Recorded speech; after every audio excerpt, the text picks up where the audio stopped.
araka nambara teo dia manambahiny ny onjam-pena SM radio anatin'ity fampalaham-baovao atoandro ity dia mazava azy fa fantatry ny maro amin'ny dama no avy ny vaovao izy moa dia sy candidat handray anjara fifidianana filoham-pirenena tanterahana amin'ny fafitony volana novambra avy zao miarabanao tompoko ary dia sotranao eto amin'ity onjam-pena SM radio ity dia mieno miarabantsika rehetra zay mieno zao vaovao zao iny ary candidat ianao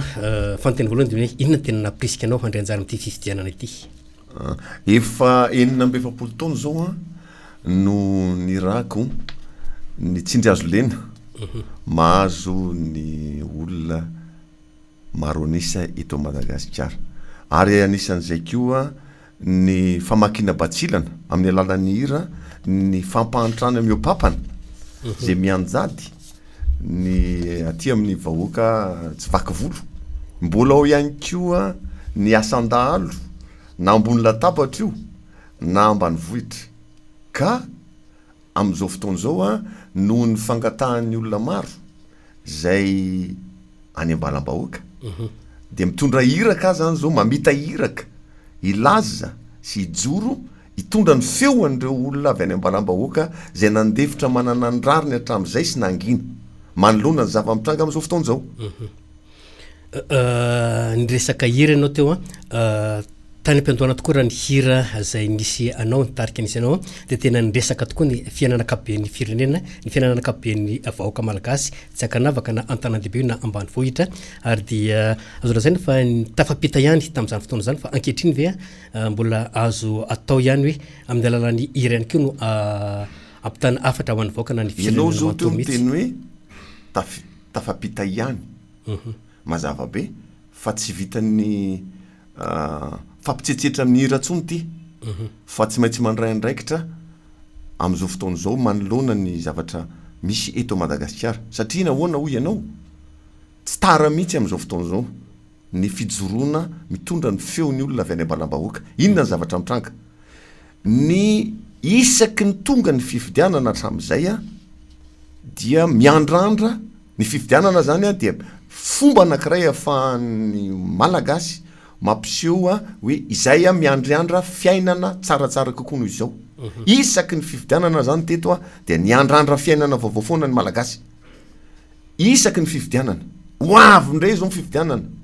mbola miandrandra fiainana vaovao ihany izy nefa ireo fifidianana fandimby rehetrarehetra teo no voamaika mampitsororika ny farim-piainan'ny malagasy any amin'ny lavaka mangitsokitsoka dia hoavy indray zao fifidianana dia mbola manantena ampanantenany indray ny malagasy ka mila mailo amin'izay tsika amin'izao fotoana zao ary zay indrindra ny joroko zay natonga nananao candidat hoe ity no sehatra rehefa tsy vitako tamin'ny hira dia ity sehatra anokafana ny sain'ny malagasy fa voafitaka fontsika hatramin'izay mamitaka foana mpitondra teo ka zay ny mampatonga n'ity hoe amiko za moa efa niteny hoe nia zany 7 novambra io niteniko tamin'ny voalohany io tsy miovy io fa izany tsy misakana ny fandiniana ny tena vaindon-raharaha mampatonga ny olana fandimidimy isaky ny fifidianana zao maninona moa no tsy milamina mihitsy ny ohatra fotsiny zao mekonao ohatra tamin'ny andron'ny repoblika voalohany ny filoham-pirenena tamin'izany nahazo 20% voka-pifidianana nefa telo volana taorianan'izay volana me dia niala izy nidina an-dalambe ny olona zany hoe ny any amin'le fomba fanaovana fifidianana mihitsy zany no misy lavaka be misy filalaovana ary indrindrindrindra moa ty lisitra fifidianana ity misy tompona andraikitra amin'io ny tompona andraikitra teo aloha dia ny filoham-pirenena teo aloha sy ny prime ministre niaraka taminy dia nandovan'io ny fanjakana amin'izao fotoana zao nandovan'io zavatra efa tsy lavorary io dia tenenina hoe tsy maintsy atao io zany tsy manday tsy maintsy atao io fa ianareo tompona andraikitra koa tompona andraikitra mpanjakana zany tsy afabela fa tokony manatanteraka manao zay ampivahany io resaka lisy-pifidianana io fa 7 novambra ihany zay mifetra satria tompona andraikitra ngenareo hoe raisiny andraikitra fa aza atao tery vai matany olona nefa ny fitsibodalao tsy mazava aiza veko vola meo papananalaina tamin'ny arenantsika zay tsy nanaovana teny rana tamin'ny vahoaka malagasy no afafy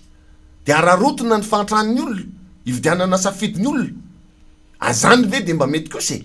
de tsy maninona ony satria tsisy lalàna amin'ny feny zany de ahoana zany tsy afaka mandefitra manana ny rariny sony intsony isika malagasy dikan'izay ve zany tokony misy lalàna kely amboarina no mikasika an'izay hoe famerana izay zao le izy miantso ny feo mifetreretan'ireo candidat efada reo za am'izao fotoana zao satria maninona iry zareo reo a natonga zao fahasahiranana nisy eto Madagasikara zao aizany crise 2002 crise 2002 crise ny 2002 roa sy roa arivo ny crise ny sivy sy roa arivo ny crise ny valo amby folo sy roa arivo reo candidat reo nefany a tsy mihaino ny feo mifetreretany akory tsy tahotra tsy enatra de mahasamy latsaky indray nefa ne nisy ainana foy nisy ainana foy ane ninona fanazavana izy reo a de nisy ainana foy tsy nisy mihitsy nefa ny ray tamin'ireo candidat reo mba nangataka famela-keloka teo anatrehany vahoaka malagasy tsy vaky volo fa de mbola lefa ihany mbola mirotsaka fividianana ihany satria tsy voararany lalàna no fa afaka manao zany zareo tsy mety zany era tsy mety zany ya aminao ve zany a tokony isy dingerana mbana tondolo melohany nandrotsahanyilay dossier ty tsy amin'ny fitsarana avo momba lalam-pandroana zany hoe lay famela-keloka ohatra zao a anjaran'ireo candidat reo am'izao fotoana zao satria efa fividianana ane amin'ny 7 novembre tababolana eo sisy tababolana eo sisy tompona andraikitra reo ireo candidat reo sy ny fitondrana am'izao fotoana zao zay manao tery vai mata hoe tsy azo sokafana tsy azo amboarina lisy fividianana zany tsy afeniko e za tena mijoro eto za nanosiny satria mila amboarina ny lisy mpividianana fa za tsy nanosiny hoe aemitra io allo zay azava kosa aloha ka otratra koa zaveny aloha zay fepitony zay zany allo zay azava tompona andraikitra zareo tompona raisony andraikitra fa iteraka savorivory ndraiky izy asiana hoana satria tsy majava ny fitsipitaolao aiza veko tam'izay ny vorotomisiny angady tsy matapakatra bianco angady tsy matapakatra ny samifim angady tsy matapakatra reo miaro ny fampiasana ny vola amin'ny fampelezakevitra tsisy afaka manao ninina mihitsy de tsika mireare hoe izay no manana manaka atao tsia farafaratsy mba mijery kosa le vao mierana le komity hanara-maso ny fampiasam-bola tsy vitany fampiasam-bola izy ty tsy vitany tsy ny vola ihany lasa ny vola nge zao ny lasa am'izao fotoana zao aloha de zao tsy fampelezakevitra tsony zao no atao fa fampelezam-bola nefa vola ny rofina tato anatin'ny arena firenena zay tsy nanaovana teny arana akory de mandry ve sy atsika am'zany de o alefaso any ihany io e za tsy manda 7 octobre ihany 7 novembre ihany azafady 7 novembre ihany fa zao amboary ny lisy mpividianana amboary lisy mpividianana fa lasa voaososy ny safidiny ny olona va te-ambalam-bahoaka e voaososy le lisy mpividianana lay olona tsy tafiditra ny tena hoe mampitarenanao mazava be 5 tapitrisa angatsika de fiisan-jato fotsiny ny afaka mifidy mila azo io a tsy afy tsisy mahafabela tsy aemitra fa manao zay fomba rehetrarehetra anamboarana an'io lisy mpividianana io zany mikasika ny hevitry ny candidat io am'ilay lisy mpividianana nambarana de hoe mitana lay daty izy a fa ny lisitra kosa tokony anara-dalàna iverina kely am'le resaka fividianana teo am'izay sy ny resaka tsika teny ambolohany de ny hoe leo ny vahoaka isaky ny misy fividianana de tsy araky ny nantenana foana zavatra mitranga eto kosa zany sao de tokony jerenana kosa lay hoe misy sehatra tokony apetraka veloha melohany fividianana satria mimena trano kosa nge ny mpifidy eto Madagasikara am'izao fotoana zao e ika efa tsy natao mihitsy nge le izy zay neny mampatonga hoe tena aloha za no candidat mihitsy de avy atao anatiny a mamaky batsilana an'io resaka io zay zany nge mampatonga ty resaky ty ka izay indrindra satria ny fitondrana zay mifandimby tio de fitondrana aty amboikobaka